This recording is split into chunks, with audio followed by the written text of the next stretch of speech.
Welcome in, everyone, to our EA Sports Studios in Orlando. I'm Larry Ridley, and this is Madden Ultimate Team. Coming up, we've got a good one in store between the Los Angeles Rams and the Kansas City Chiefs. The Chiefs enter this one knowing that this game could very well be won or lost down in the trenches. From an offensive perspective, they'll need to keep their quarterback upright to have a chance, and defensively, it's going to be about containing the running game. With that, we'll send you out west to the City of Angels, Los Angeles, California, where we'll hand it over to our commentators, Brandon Godden and Charles Davis.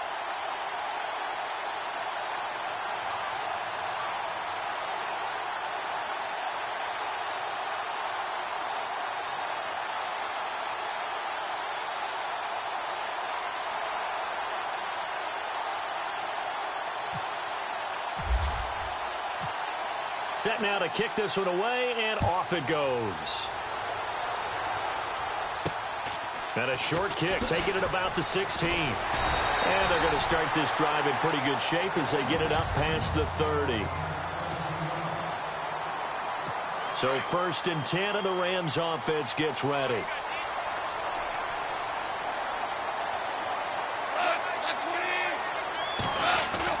They go play action here on 1st down. That's caught by his tight end, Gerald Everett. And he's taken down, but not before getting this across midfield and just shy of the 40. A good pickup there, 26 yards. As far as tight ends go, this guy's not a speed burner. He's much more of an inline blocking type of a tight end. But how about this last play? Made a nice catch and picked up the 1st down. That's what impresses me about him. When he's called upon, usually gets it done. Looking right sideline, but it's incomplete. Robert Woods, the intended receiver that time. And that'll bring up 2nd down. Had an open man that time, but ended up putting a little too much heat on it, don't you think, partner? Absolutely. Just needed a touch more air under it. Instead, he fired an absolute bullet. Here's the first carry now for Todd Gurley. Not much there, maybe a couple as he's taken down at the 40. Pretty good little two-play sequence there. You force the incompletion, then a very short pickup. Yeah, now maybe you bring in an extra defensive back or two because you want to try and defend on 3rd down. They like to play those nickel or sub packages, don't they? Goff. And he's going to be taken down. Goff is sacked. Luke Kuechly able to get outside the numbers and drop him for a loss of a yard. And on that one, the protection just broke down. You've got to have that leverage, don't you? We always talk about low man wins in the running game for an offensive lineman versus a defensive lineman. It's essentially the same thing in pass protection. Get lower than that defensive lineman so that you can keep your balance and keep him away from your guy trying to throw the football.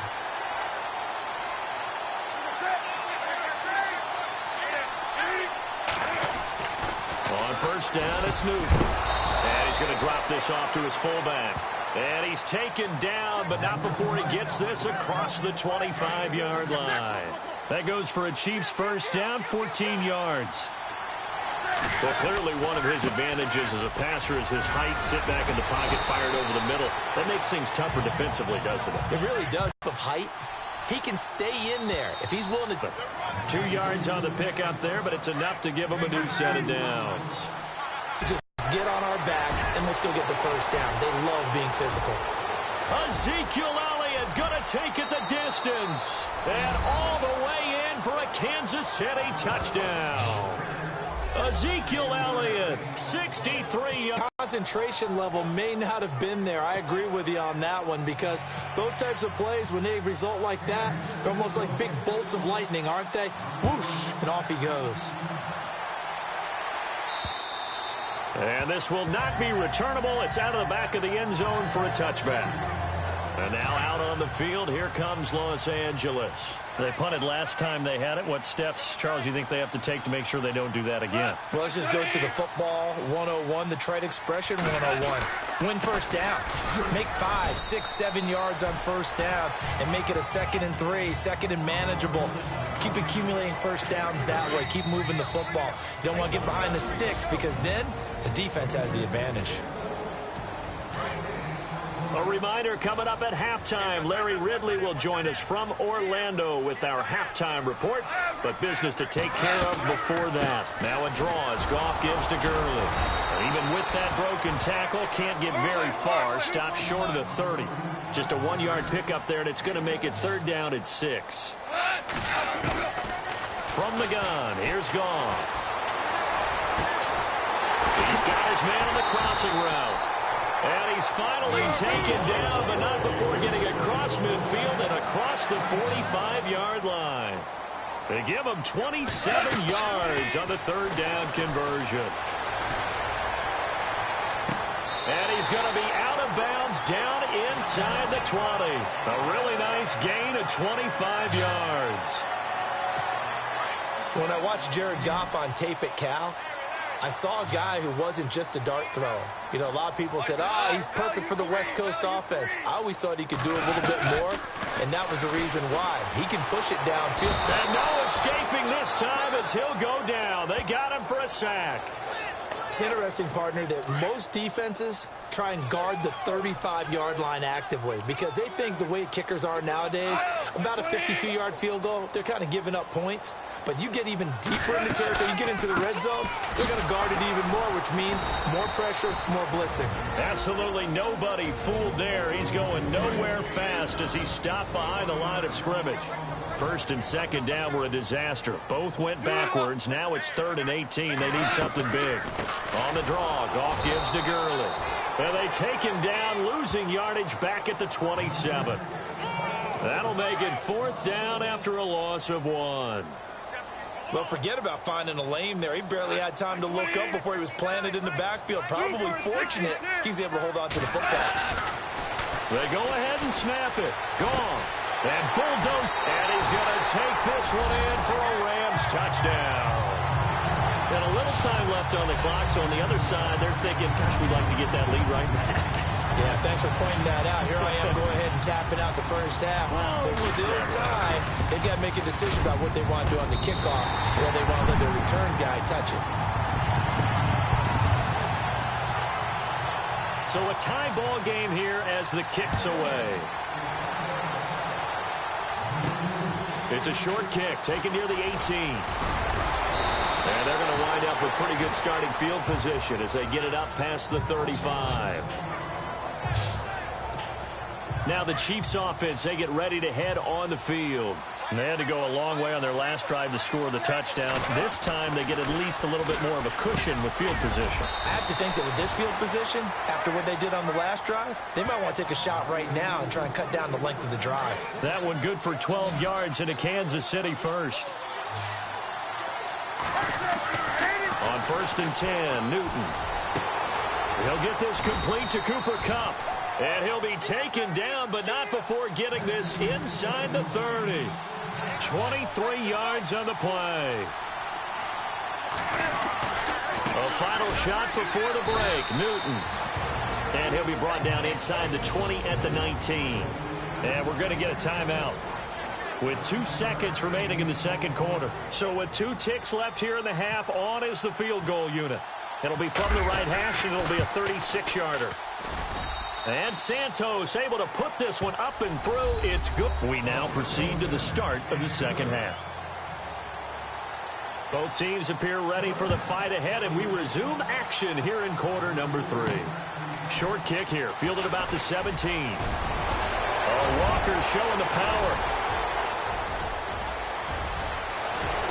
And a terrific return as they finally do stop him, but not before he's inside the 15. And that's the type of return that puts a tremendous amount of pressure on the defense now. They've got to go out on the field almost like it's a sudden change, almost like it's a turnover. They've got to go out there and try and stop them. But, boy, what a tough spot they're in. And stopped a few yards shy of the goal line at the 3. It's a good gain of 11, sets him up 1st and goal. Here's Newton. Flushed out right. And he will score. Touchdown, Kansas City. Cam Newton, a 3-yard touchdown run. And the Chiefs add on to their lead. That was not a designed run. It was supposed to be a pass, but it turned into an exceptional run. What a scramble for a touchdown. The kickoff team on the field now as they will send this one away. And they will not get a chance to return this one as it's through the end zone for a touchback. Now the attention turns back to the Rams offense as they get ready for their first possession of the second half. They're down in this game. A chance for the offense, though, to put something on the board, get some momentum here in half two. Try and get things kick-started for them. And you know at the half they discussed how they were going to get that done. This is where scripting comes into play a lot of the time. How many plays do you script coming out of the second half? Most of the time in the first half, you're scripting 12 to 16. I think in the second half, you're really scripting more like 8 to 10. Kind of a starter or an opener, whatever terminology they use, just something to get you off to a quick start. And he goes nowhere. He'll lose yardage back at the 17. If these guys are going to chop into that deficit, they got to do a much better job in the run game. Caught behind the line of scrimmage, no yardage to be found. Now whistles and a flag down. I think one of the Rams linemen might have moved. So that'll back him up 5. Need something from deep in the bag of tricks here after first and second down went backwards. It's third and very long. Now it's gone. Now he's going to go up top over the... Oh, this is taken in. It's complete. And he takes this one just shy of midfield all the way to the 49. And that goes as a gain of 37 on third down. Now he's got their only touchdown. This offense struggling. They target him again.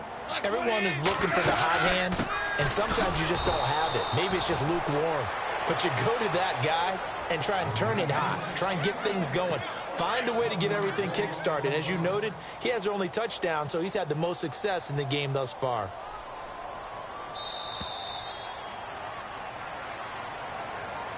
Back now here on EA Sports. It's the Rams trailing, but they do have the football as we start the fourth and final quarter.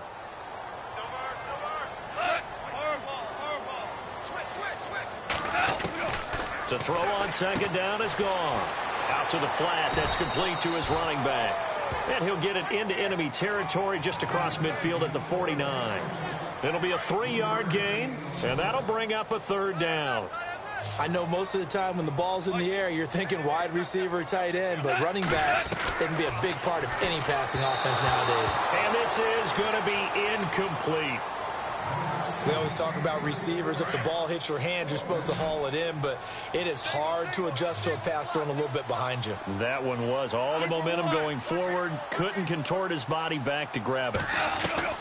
Desperation time for Goff on fourth.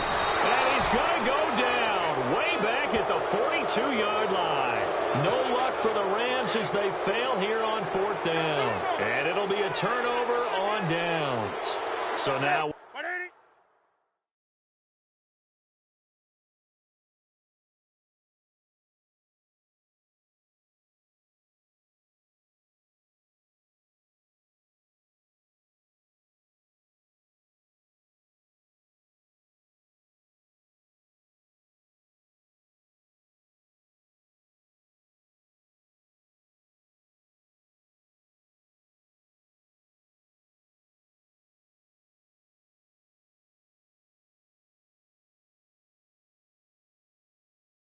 With a little over 2 minutes to play, the road back gets very difficult. Difficult, but still not impossible if they go ahead and play this thing out. Now the defense has to come up big. They've got to go for a strip of the football on each and every snap to try and give themselves a chance. A nice run there, 9 yards, and it'll be second down. Time for a break. We'll come back and see this one out after this. So the Chiefs in possession of the ball as we welcome you back. And you'd have to figure they're just looking to burn these final 2 minutes away and get out of here with a victory. Shelling through the defense. And he'll go down at the 28. And whistles, and we're going to have another stoppage of play as they call the timeout on defense with 1:53 left. They keep on the ground with Elliott. Heck of a broken tackle, but only able to work this down near the 23. And the Rams are going to go ahead and take another timeout. That'll be their second, so one more chance to stop the clock here, and we'll be back. The give is to Elliott. Now the defense will burn their third and final timeout. And as the two teams talk it over on their respective sidelines, we take a break. On third down, that's Elliott. Losing 4 yards that time, and now it's fourth down. They tried to run right into the teeth of the defense on third down, but looked like those teeth were pretty sharp. They were having absolutely none of it. Stuffed them for a loss. Yeah, couldn't get any leverage up front and move people aside in order to run the ball. Oh, a battle for it here, and this will be caught. Andy Reid went for it, but it won't pan out. And the Rams are going to take possession of the turnover on downs. Well, you feel the excitement build on those fourth down plays. Defense has to stay out there, but for the offense, when that thing doesn't work out, such disappointment. It can absolutely be a deflator, but how about the defensive guys? If they stop you on fourth down, they are absolutely... He's got a man, complete. A big play there for L.A. 53 yards. Clock management definitely critical here if they want to get back in this game. Absolutely agreed. They have to up the tempo in this case, down a couple of scores. Want to make sure they have a chance to win this ball game. Able to shake him off.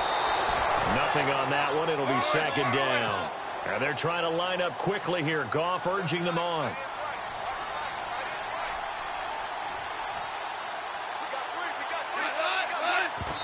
And with the clock ticking under 50 seconds now, he spikes it. So now 3rd and 10. A big play to start the drive, but nothing since.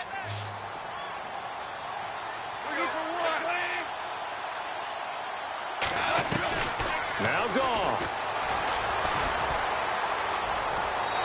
And that is incomplete. But not to get too overcritical there because he knows what he's doing, but his shoulders looked a little off kilter there when he threw that. I don't think you're being overly critical there. You're just analyzing it, and he gets those shoulders right. That pass will go from incomplete to complete. And this one is no good. He missed it. And this score will stay right where it is. And no mistaking that sound. It reverberated through the whole stadium. And it's the sound Brandon no kicker wants to hear. It looked like he had it on target the whole way, but the upright said, And able to use his blockers to get this up over the 40. It's a 7-yard carry to set them up with a 2nd and 3. Charles, why didn't they just take the knee there? You're asking the question that I'm asking as well, because we've seen a lot of football where coaches decide maybe they get a little greedy. I don't know if they're doing it for stats or for what reason. We've seen it happen in college. And how about in the NFL?